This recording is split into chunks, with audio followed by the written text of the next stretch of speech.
muito confortável ser dessa laia, dessas pessoas que acham que o problema são sempre os outros. Nunca sou eu, nunca rever meus conceitos, isso não precisa, eu sei que eu estou certo. Eu prefiro seguir o caminho mais difícil, o caminho de pedir desculpa, o caminho de enxergar que errei, o caminho de tentar rever tudo que eu fiz. Eu acho que hoje eu estou muito mais em paz comigo do que eu jamais estive em toda a minha vida. Porém, nunca tive menos paz fora de mim.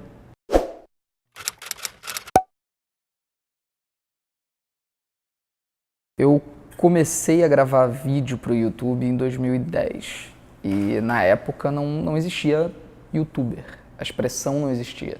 Eu quero falar alguma coisa, eu quero brincar, eu quero interpretar, eu quero fazer palhaçada e por alguma razão as pessoas começaram a assistir. Foram daí quase 10 anos depois a gente vê o quanto isso transformou o entretenimento, né? Não eu, mas o YouTube como um todo.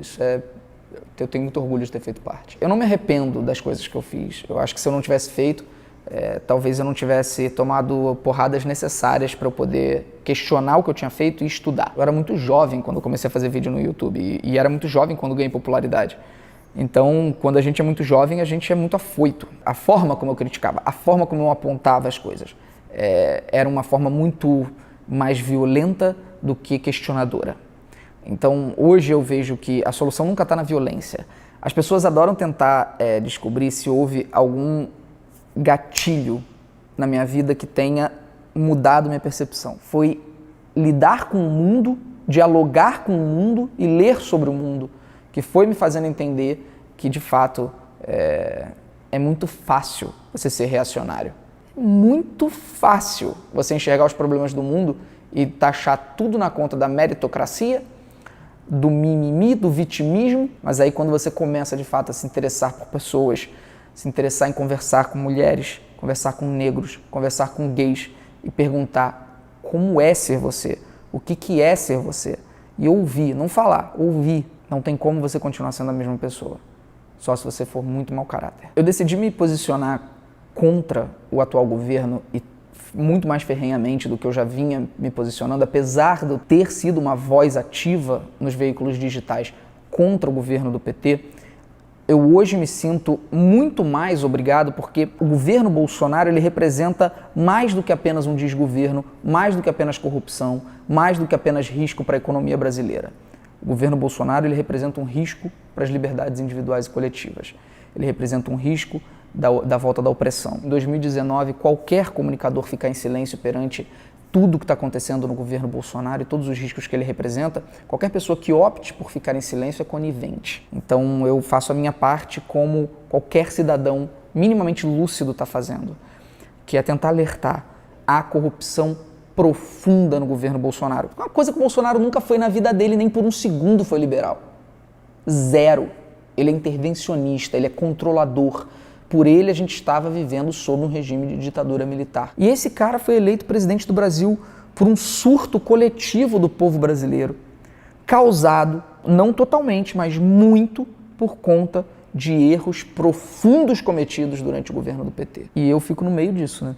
Você vê, nesse momento eu estou mostrando o Bolsonaro como um incapaz e o PT como um dos responsáveis, ou seja, apanho dos dois lados, mas vou continuar falando porque não vou trocar minha verdade por afago. A minha ação na Bienal, que não foi minha ação, foi uma ação coletiva, muita gente participou daquilo, né? Muita gente ajudou. Poucas vezes, assim, eu pude ver o povo dar uma resposta tão rápida e tão bonita. O Rio de Janeiro está entregue, destruído.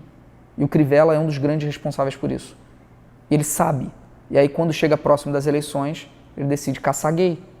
Porque caçar gay dá voto. Ele decidiu criar ali, com aquela prerrogativa, uma caça às bruxas. Eles iam coletar todos os livros que tivessem qualquer referência à homossexualidade. Quando eu vi essa situação, eu vi que eu podia agir. Agir como uma resposta, agir como uma manifestação popular, mostrar que o povo não vai aceitar esse tipo de coisa. Se eles querem censurar, então a gente vai comprar todos e a gente vai distribuir de graça. A forma como o público comprou a ideia foi uma das coisas mais lindas que eu vi na minha vida e, por sinal, não apenas por causa dessa ação, mas esse foi o dia em que mais pessoas foram à Bienal na história da Bienal do Livro. Existem liberdades individuais que não podem nunca ser questionadas. Entre elas, a liberdade de expressão, a liberdade de imprensa.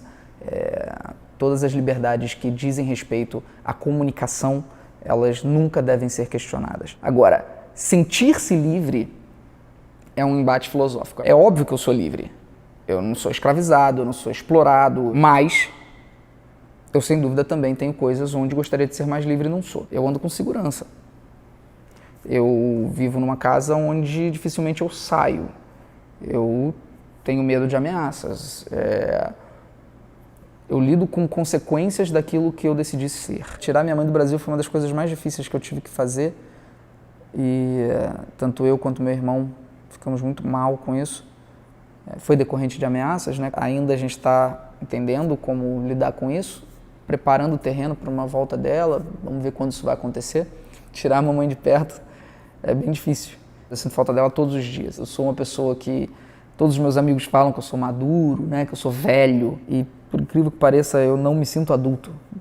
Eu não sei quando que, em determinado momento da vida, eu vou me sentir como eu achava que meu pai se sentia. Porque hoje eu olho pro meu pai e vejo meu pai sendo um moleque bobão, brincalhão, e eu falo, ele também não deve se sentir adulto. Então eu não sei o que é ser adulto.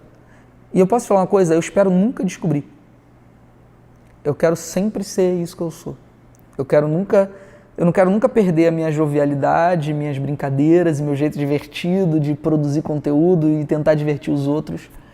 Mas eu vou sempre tentar ler, estudar, entender e ser razoável. Então, se isso for ser adulto, tá bom. Se tiver alguma outra coisa, eu por enquanto não quero descobrir não, porque eu tô tão feliz agora.